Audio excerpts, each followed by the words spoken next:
अस्सलाम वालेकुम दोस्तों, आज मैं आपको ये स्टेबलाइज़र रिपेयर करने का तरीका बताऊंगा। ये स्टेबलाइज़र जो है ये करंट ज़्यादा दे रहा है, तकरीबन 300 वोल्टेज दे रहा है, जिसकी वजह से फ्रिज का कंप्रेसर ख़राब हो जाता है। और कंप्रेसर तो बच गया था फ्रिज का, ये ओवरलोड ख़राब हो गया था। यह मैं इसको दिखाता हूँ आपको भी कि इस मीटर पे शो होगा भी करंट। ये डीसी वोल्टेज की निशानी है जो मैं दिखा रहा हूँ आपको। ये जो निशान है, एक लाइन और डॉट बने हुए हैं, ये सिलेक्टर से मैंने इस एसी वोल्टेज पे सिलेक्ट किया है। दोस्तों, मीटर पे एसी और डीसी वोल्टेज कैसे देखने, ये भी मैंने वीडियो बनाई हुई है, वो भी आपको मेरी चैनल पे मिल जाएगी। ये देखें, 294 वोल्टेज आ रहे हैं। अब इसकी किट को मैं रिपेयर करूँगा।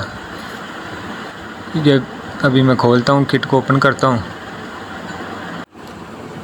यह मैं किट को ओपन करता हूँ, पेज इसका मैंने निकाल दिया है।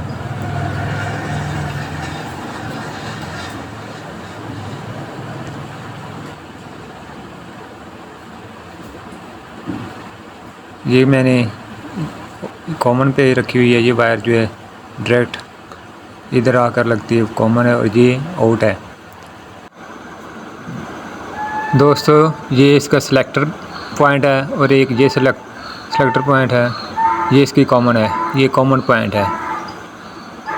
ये ऑटोमेटिक के रिले के पॉइंट मैं आपको बता रहा हूँ। एक सप्लाई ये है और ये सप्लाई किट को चलाने की है, और ये सप्लाई एक है वोल्टेज की, दूसरी वाली सप्लाई,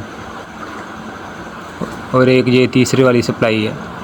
इसमें 3 रिले होती हैं, 2 रिले सिलेक्टर की और एक रिले ऑटोमेटिक की, जो कि टाइम की होती है। ये मैंने इसको सीधा किया।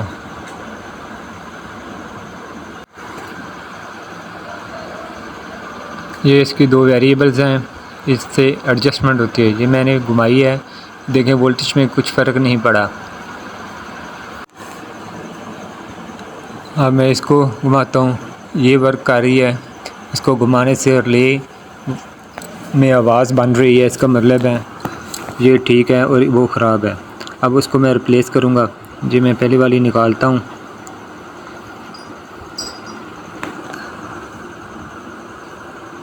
ये देखें, काफ़ी की मदद से मैंने ये वेरिएबल निकाल ली है। अब मैं दूसरी वेरिएबल लेता हूँ। ये देखें, ये दूसरी वेरिएबल है। ये 5K की वेरिएबल लगी होती है, यहाँ 3K की भी लग जाती है और 5K की भी लगती है। 3K से लेकर 5K के दरमियान जितने भी नंबर हो आप लगा सकते हैं।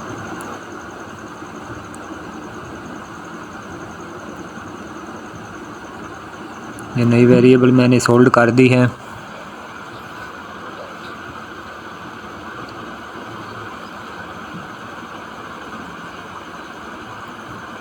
अब मैं शू लगाता हूँ।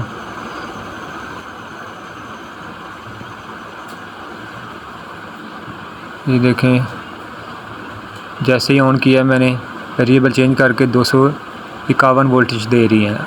अब इसे मैं सिलेक्ट करूँगा घुमाकर वोल्टेज को, फिर 297, लेकिन इसको मैं वापस करूँगा और ये पहले वाली वेरिएबल को अब घुमाऊँगा, उससे ये एडजस्टमेंट करूँगा, क्योंकि उसमें एक तो 251 वाली सप्लाई है और दूसरी 226 वाली।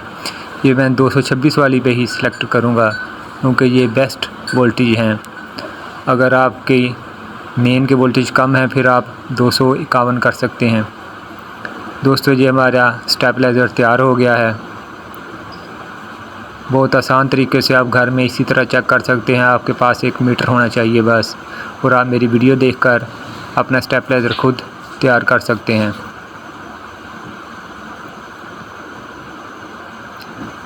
और अगर इसमें किसी बात की समझ ना आई हो तो आप मुझे कमेंट में पूछ सकते हैं और मैं उसका जवाब आपको दूंगा। ये हमारा स्टेबलाइज़र तैयार है। ये मैंने दोबारा चेक करने के लिए ऑन किया है, इसका शू लगाया हुआ है, ये ऑन हो गया है। ठीक है, अब मैं मीटर की तारें पीछे लगाकर आपको वोल्टेज चेक कराऊंगा।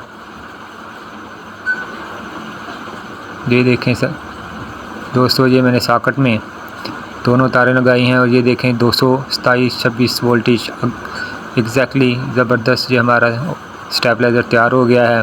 सिर्फ 5 मिनट में हमने अपना स्टेबलाइज़र तैयार कर लिया है। मेरी इस वीडियो को लाइक और शेयर ज़रूर करना। फिर मिलेंगे अगली वीडियो में। अल्लाह हाफिज़।